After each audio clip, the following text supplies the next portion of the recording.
Clip number 531۔ اس clip میں انشاءاللہ آپ قرآن پاک کی سورہ ہود کی آیت نمبر 59 سے لے کر 61 تک کی تلاوت، ترجمہ اور تفسیر قرآن صراط الجنان سماعت فرمائیں گے۔ بسم اللہ الرحمن الرحیم۔ ترجمہ، اللہ کے نام سے شروع جو نہایت مہربان رحمت والا ہے۔ وَتِلْكَ عَادٌ جَحَدُوا بِآيَاتِ رَبِّهِمْ وَعَصَوْا رُسُلَهُ وَاتَّبَعُوا أَمْرَ كُلِّ جَبَّارٍ عَنِيدٍ۔ ترجمہ، اور یہ عاد ہیں جنہوں نے اپنے رب کی آیتوں کا انکار کیا اور اس کے رسولوں کی نافرمانی کی اور ہر بڑے سرکش ہٹ دھرم کے کہنے پر چلے۔ وَتِلْكَ عَادٌ، اور یہ عاد ہیں۔ جب حضرت ہود علیہ السلام کا قصہ ختم ہوا تو اللہ تعالیٰ نے اس آیت میں اپنے حبیب علیہ السلام کی امت سے خطاب فرمایا۔ تلکا سے قوم عاد کی قبروں اور آثار کی طرف اشارہ ہے، اور مقصد یہ ہے کہ زمین میں چلو، انہیں دیکھو اور ان سے عبرت حاصل کرو۔ پھر اللہ تعالیٰ نے ان کا حال بیان فرمایا کہ انہوں نے اپنے رب عز و جل کی آیتوں یعنی ان معجزات کا انکار کیا جو حضرت ہود علیہ السلام لے کر آئے، اور انہوں نے اس کے رسولوں علیہ السلام کی نافرمانی کی، کیونکہ حضرت ہود علیہ السلام کی نافرمانی تمام رسولوں کی نافرمانی ہے، اور ان کے جاہلوں نے ہر بڑے سرکش اور ہٹ دھرم سردار کی پیروی کی۔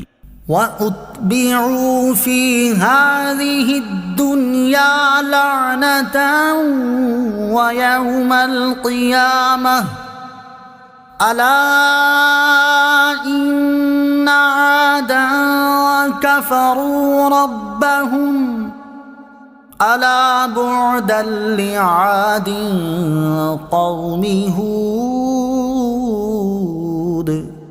ترجمہ، اور اس دنیا میں اور قیامت کے دن ان کے پیچھے لعنت لگا دی گئی۔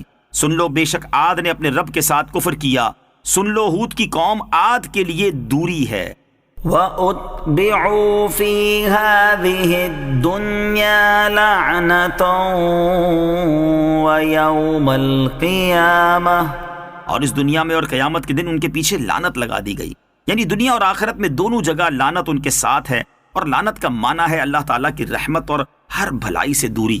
اس کے بعد اللہ تعالیٰ نے ان کے برے انجام کا اصلی سبب بیان فرمایا کہ قوم عاد نے اپنے رب عز و جل کے ساتھ کفر کیا، اس لیے ان کا اتنا برا انجام ہوا۔ سن لو، حضرت ہود علیہ السلام کی قوم عاد کے لیے رحمت الہی سے دوری ہے۔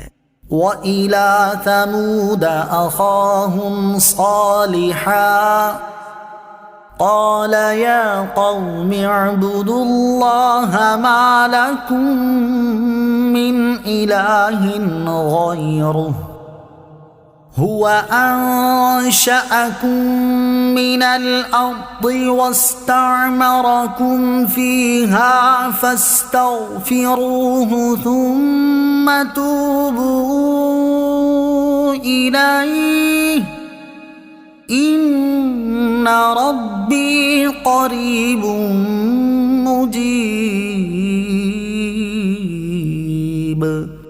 ترجمہ، اور سمود کی طرف ان کے ہم قوم صالح کو بھیجا، فرمایا اے میری قوم، اللہ کی عبادت کرو، اس کے سوا تمہارا کوئی معبود نہیں، اس نے تمہیں زمین سے پیدا کیا اور اسی میں تمہیں آباد کیا، تو اس سے معافی مانگو، پھر اس کی طرف رجوع کرو، بے شک میرا رب قریب ہے، دعا سننے والا ہے۔ وَإِلَى ثَمُودَ أَخَاهُمْ صَالِحًا، اور ثمود کی طرف ان کے ہم قوم صالح کو بھیجا۔ اس صورت میں مذکور واقعات میں سے یہ تیسرا واقعہ ہے۔ اس آیت کا خلاصہ یہ ہے کہ اللہ تعالیٰ نے قوم سمود کی طرف ان کے نسبی بھائی حضرت صالح علیہ السلام کو بھیجا۔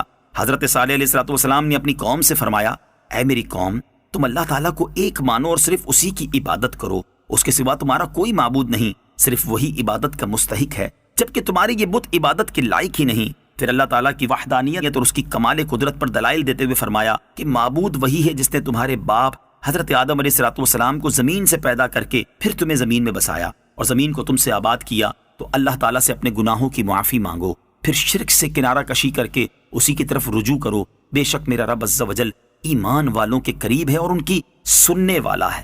امام ضحاک رضی اللہ تعالیٰ عنہ نے استعمرکم کے معنی یہ بیان کیے ہیں کہ تمہیں طویل عمریں دیں، حتیٰ کہ ان کی عمریں 300 برس سے لے کر 1000 برس تک ہوئیں۔ نوٹ: حضرت صالح علیہ السلام کی قوم سمود کے واقعے کی بعض تفصیلات سورہ اعراف آیت نمبر 73 تا 79 میں گزر چکی ہیں۔